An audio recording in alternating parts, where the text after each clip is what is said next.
Seja bem-vindo, engenheira, seja bem-vinda, engenheira. Para quem não me conhece, sou Gerson Santos, sou engenheiro sênior aqui na Alemanha, vivo aqui desde 2016.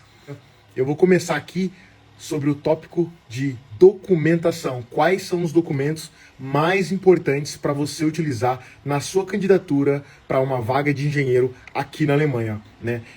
Quando a gente vem do Brasil, a gente está no Brasil, a gente não tem noção quais documentos são importantes para se aplicar, né, para conseguir chamar a atenção das empresas alemãs, dos recrutadores, né? Então, normalmente no Brasil a gente tem o principal de todos, que é o currículo, e é aquele currículo que normalmente a gente foca em uma folha só, o que é totalmente diferente aqui na Alemanha. Então é muito importante entender, né, quais são os documentos e como você prepará-los, beleza? Então tá bom. Show de bola. Eu tenho aqui as minhas notinhas.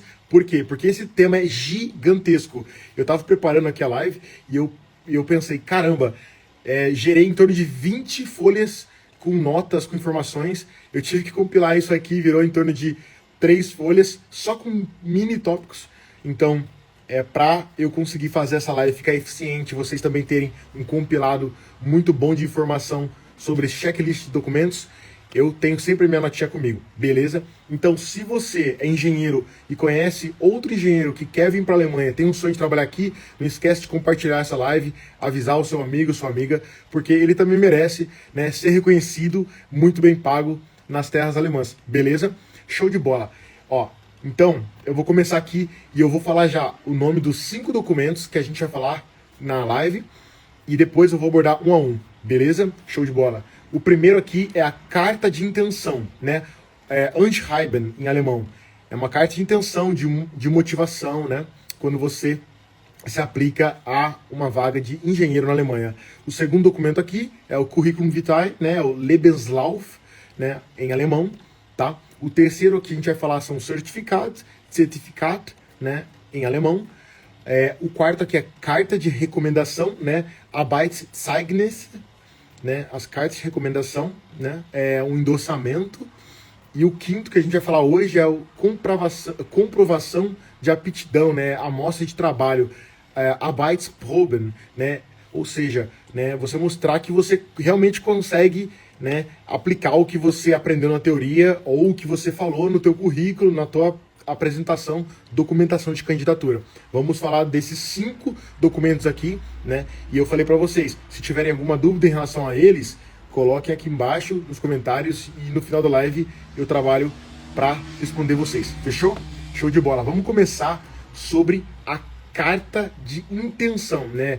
Carta de intenção, carta de recomendação, apresentação, enfim, não importa como você chama. Ela é um documento extremamente importante aqui na Alemanha, né? Quando eu cheguei aqui, eu não sabia disso, né? Até eu entender que você tem documentos separados, eles chamam aqui, né? É como se fosse um bloco de documentação, né? De candidatura, né? E você tem que preparar isso e enviar junto, né? Algumas empresas não pedem, né? Mas em geral, elas querem isso para quê? Para selecionar os candidatos, porque existem, né, centenas de candidatos para uma vaga. Não que todos são qualificados, mas existem centenas. Então, uma maneira deles filtrarem quem, né, não merece ser observado é eles olharem, ok, quem colocou effort, quem colocou esforço para fazer a documentação necessária, para fazer a documentação pedida, tá bom? Então, carta de intenção, né? Eu citei aqui 5 pontos que são importantes. Primeiro, uma introdução impactante, né? Acho que aqui você tem que buscar o quê? A criatividade, usar ali o que eles têm no pré-requisito, né, da vaga que você está se aplicando a favor para você iniciar a carta, né? Você pode começar, e isso aqui, né, não existe uma fórmula mágica, existem vários estilos, mas o que eu faço, né, e eu fiz na minha carta é utilizar uma características que eles colocaram no pré-requisito. Por exemplo, eles falam assim, estamos buscando engenheiros resolvedores de problema, engenheiros, enfim, dinâmicos. Eu começo a carta falando assim, são vocês que estão buscando engenheiros assim, assim, assado? Tipo assim, é meio que eu já começo fazendo uma pergunta e eu falo, aqui estou eu. é a primeira frase da minha carta de apresentação de intenção.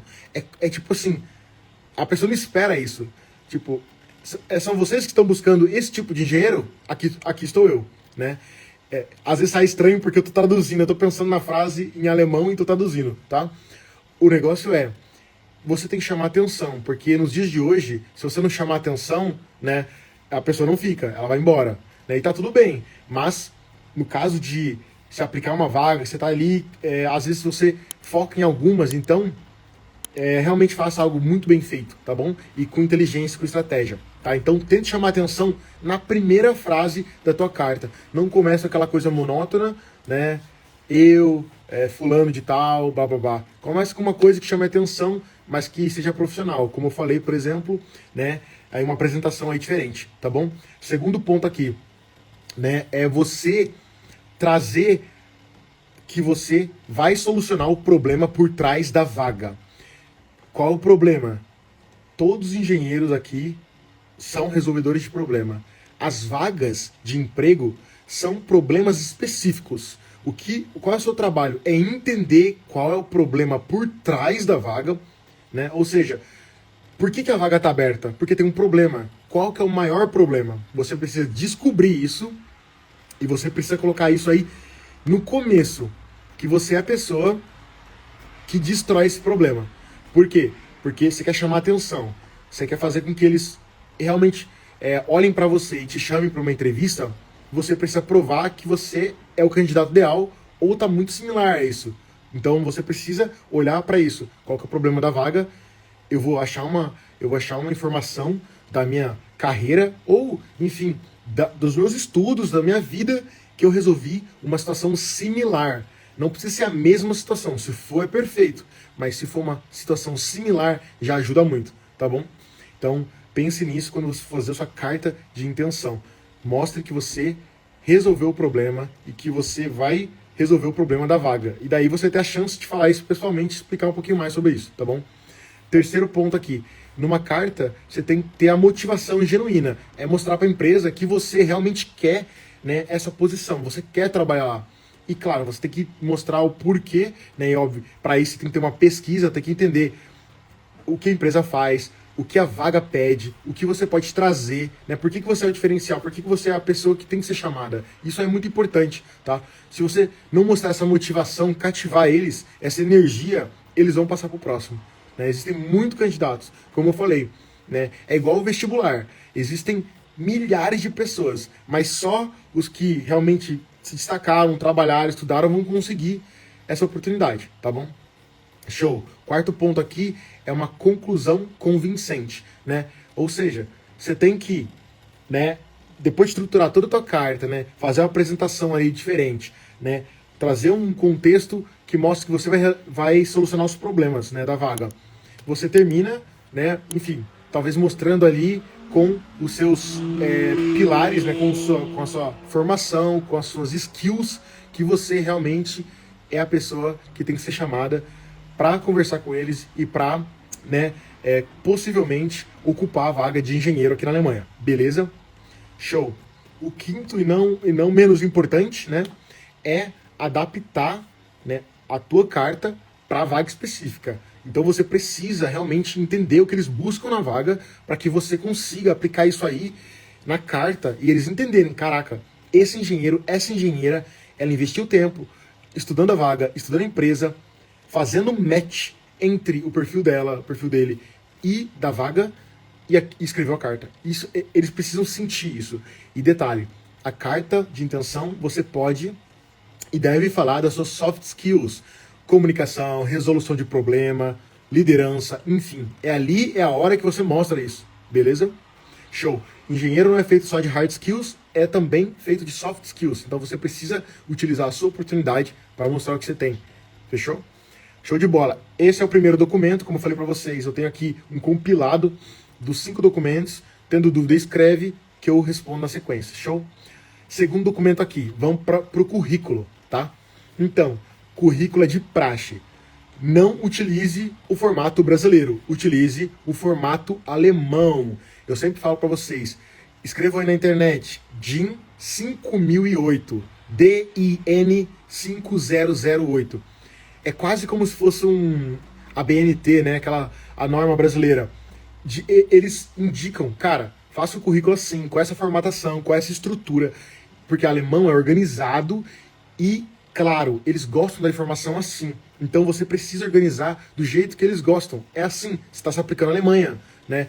Precisa ter existe um formato específico, único do currículo? Não. Existem vários formatos. Mas eu indicaria não fazer firula, né? Cheio de gráfico, né? Quando você mostrar um nível, sei lá, do teu inglês ou do teu conhecimento em algum software, não fica usando aquelas barrinhas, não. Escreve qual que é o seu nível. Escreve, né? Por exemplo, né? É um exemplo, não fica colocando firula. Isso só atrapalha o entendimento de quem está analisando o seu currículo, né? Você tem que ser o mais objetivo possível para a pessoa entender, ok, ele tem nível intermediário nisso, ela tem nível avançado nisso. E não ficar, será que ele tem isso? Porque, será que, o que significa isso? 3 bolinhas de 5. Isso aqui é intermediário, é médio, é avançado? Mesmo, você pensa, a tua lógica não é a mesma lógica de quem está analisando o teu currículo. Nós temos a nossa lógica, nós engenheiros. Quem analisa, que é o departamento de recursos humanos, eles são diferentes. Eles são de humanas, eles são diferentes. E é isso, tem que respeitar isso. Se você não pensar nisso, não respeitar isso, você vai ser filtrado, vai ser mandado embora, porque você não se atentou a isso. O seu jeito de interpretar uma informação não é o mesmo de quem está lendo, tá? Então, não, o gestor não vai ser o primeiro a receber o seu currículo. Vai ser o RH, vai ser o recrutador. E normalmente ele não tem a mesma interpretação que a nossa, beleza?